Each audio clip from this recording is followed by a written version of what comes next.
Hi friends, welcome to my channel. ఇవాళ నేను ఇంట్లో చికెన్ దమ్ బిర్యానీ అలాగే చికెన్ 65 రెండు ప్రిపేర్ చేస్తున్నానండి. ఎందుకు అంటే ఇవాళ December 31 కదా, కొంచెం స్పెషల్గా ఉంటుందని. మీరేం చేసుకున్నారో కమెంట్ చేయండి. ఇప్పుడు నేను బిర్యానీ ప్రాసెస్ కోసం ఫస్ట్ బాస్మతి రైస్ని 1 అవర్ నానబెట్టేసుకున్నానండి. అలాగే బ్రౌన్ ఆనియన్స్ కోసం ఆనియన్స్ని కట్ చేసి ఫ్రై చేసుకుంటున్నాను. బాగా బ్రౌనిష్గా కాకుండా లైట్ బ్రౌనిష్గా అయితే టేస్ట్ చాలా బాగుంటుంది.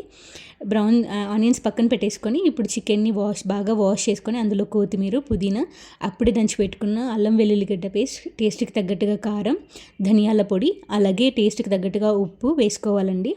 ఇందులోనే నేను గరం మసాలా, ఇంట్లో చేసిన గరం మసాలా వేసుకుంటున్నాను.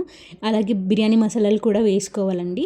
ఇవి వేసుకున్న తర్వాత కొద్దిగా ఫ్రైడ్ ఆనియన్స్, అలాగే నేను కొద్దిగా జీలకర్ర పొడి కూడా వేసుకుంటున్నాను. ఇందులో 2 నిమ్మకాయలు పిండేసుకున్నానండి క్వాంటిటీని బట్టి. అలాగే 3 స్పూన్ల పెరుగును కూడా వేసుకొని ఈ మసాలాలన్నీ కలిసేటట్టుగా ముక్కలకి బాగా కలుపుకోవాలండి. బాగా కలిపి ముక్కలన్నింటినీ మ్యారినేట్ చేసుకోవాలి. పైనుంచి పచ్చిమిరపకాయలు అలాగే కొద్దిగా బ్రౌన్ ఆనియన్ వేసుకొని ఫ్రిడ్జ్లో పెట్టేసుకున్నాను.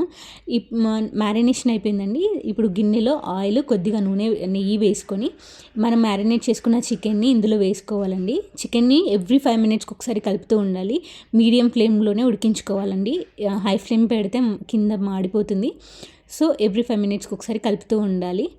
చూసారు కదా, ఇప్పుడు చికెన్లో ఉన్న వాటర్ అంతా పైకి వచ్చేసాయి. సో ఇప్పుడు పక్కనే ఇంకొక గిన్నె తీసుకొని అందులో వాటర్, బిర్యానీ మసాలాలు, కొద్దిగా పుదీనా, ఉప్పు వేసుకొని మనం మరిగించుకోవాలి. వాటర్ మరిగిన తర్వాత ఇందులో రైస్ వేసుకుంటున్నానండి. రైస్ ఒక 75 to 80% ఉడికితే సరిపోతుంది. మన రైస్ ఉడికిపోయిందండి. ఇప్పుడు చికెన్లో నుంచి కొంచెం చికెన్ పక్కన పెట్టేసుకొని ఈ రైస్ని అందులో వేసుకుంటున్నానండి. రైస్ని 2 లేయర్స్ లాగా వేసుకుంటాను. ఫస్ట్ లేయర్లో రైస్ని వేసేసుకొని ఫ్లాట్గా చేసేసుకోవాలండి. చూస్తున్నారు కదా, వీడియోలో చూపించినట్టుగా రైస్ని అంతా స్ప్రెడ్ చేసేసుకోవాలి. చేసుకుంటే ఈవెన్గా మసాలా పడుతుంది. సో దీని మీద బ్రౌన్ ఆనియన్స్ వేసుకొని నేను పక్కన తీసి పెట్టుకున్న చికెన్ని కూడా ఇందులో వేసేసుకొని ఇందులోనే మిగిలిన రైస్ అంతా వేసేసుకున్నానండి. వేసేసుకొని ఇందులోనే బ్రౌన్ ఆనియన్స్ అలాగే కొత్తిమీర ఇవి కూడా వేసేసుకొని నేను ఇక్కడ పసుపులో నెయ్యి వేసుకుంటున్నానండి. న్యాచురల్ కలర్స్ లాగా, ఆర్టిఫిషియల్స్ కలర్స్ కంటే ఇది చాలా బాగుంటుంది. కలర్ కూడా చాలా బాగా వస్తుంది. అలాగే కొద్దిగా నెయ్యి వేసుకుంటున్నాను. అలాగే నేను వేయించుకున్న కాజును కూడా ఇందులో వేసేసుకున్నానండి. వేసేసుకొని గాలి పోకుండా దమ్ చేసుకోవాలి బరువులు పెడితే. చూసారు కదా, మన చికెన్ బిర్యానీ దమ్ అయిపోయింది. చాలా బాగా కుదిరిందండి. పుల్లలాగా చాలా టేస్టీగా కూడా ఉంది. అన్నీ కరెక్ట్గా సరిపోయాయి. సో ఇప్పుడు ప్రాసెస్ మనం 65కి వెళ్ళిపోదాం. ఈ చికెన్లో మనం పసుపు, ఉప్పు వేసుకొని బాగా కడుక్కోవాలండి. పసుపు వేయటం యాంటీబయాటిక్గా పనిచేస్తుంది. సో ఎప్పుడు చికెన్ని కడిగినా ఉప్పు, పసుపు వేసి కడుక్కోవాలండి. సో నేను బాగా 2-3 టైమ్స్ వాష్ చేసుకొని ఇందులోనే పసుపు, కొద్దిగా ఉప్పు కూడా వేసుకున్నాను. ఉప్పు టేస్ట్కి తగ్గట్టుగా ఉప్పు, అలాగే కారం కూడా వేసుకోవాలి. అల్లం వెల్లుల్లిగడ్డ పేస్ట్, ఇప్పుడు రుచికి తగ్గట్టుగా కారం వేసుకోవాలి. పిల్లలు ఉంటే కొద్దిగా తక్కువగానే వేసుకోండి.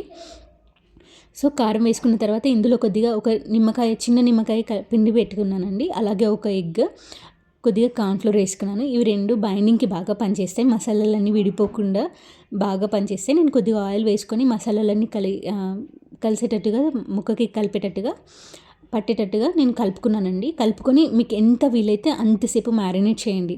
నేనైతే మ్యాక్సిమం ఒక 1-1.5 అవర్ మ్యారినేట్ చేసుకున్నానండి. ముక్క చాలా బాగుంటుంది.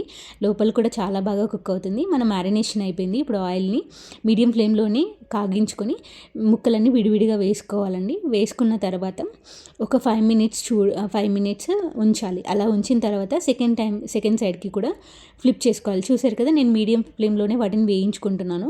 ఇప్పుడు వీటన్నింటినీ నేను టర్న్ చేసుకుంటానండి. ఒక స్పూన్ తీసుకొని చిన్నగా విడిపోకుండా టర్న్ చేసుకోవాలి. వీడియోలో చూసారు కదా, ఒక సైడ్ కాలిపోయింది. ఇప్పుడు ఇంకొక సైడ్ వేసుకున్నాం. సో మీడియం ఫ్లేమ్లో మనం చికెన్ని బాగా వేయించుకున్నాం. చూసారు కదా, బాగా వేగిందండి.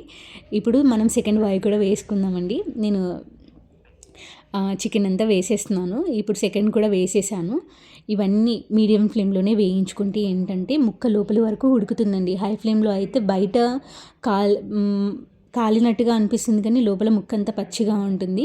సో ఎప్పుడైనా సరే మనం ఫ్రై చేసేటప్పుడు మీడియం ఫ్లేమ్లో ఉంచుకొని ఫ్రై చేస్తేనే లోపల వరకు వెళ్తుంది. లోపల మెత్తగా, పైన క్రిస్పీగా, చాలా చాలా టేస్టీగా ఉంటుంది. ఈ రెసిపీని కూడా మీరు ఒకసారి ఇంట్లో ట్రై చేయండి. చాలా బాగుంటుంది. ట్రై చేసి ఎలా వచ్చిందో నాకు కూడా చెప్పండి. సో చూస్తున్నారు కదా, అన్నీ విడివిడిగా వేసేసుకున్నానండి. విడిగా వేసేసుకొని ఇవన్నీ బాగా కాలేంత వరకు ఉంచుకోవాలి. మీడియం ఫ్లేమ్లోనే నేను వేయించుకున్నానండి. చూసారు కదా, ఇప్పుడు మన చికెన్ అంతా ఫ్రై అయిపోయిందనమాట. వీటన్నింటిని తీసుకొని ఒక గిన్నెలో వేసేసుకున్నాను. వేసుకొని లాస్ట్గా కొత్తిమీరని సన్నగా కట్ చేసుకొని పైన గార్నిష్ లాగా వేసుకొని వేడివేడి బిర్యానీలో 65 పెట్టుకొని తింటే చాలా బాగుంటుందండి. Thank you for watching.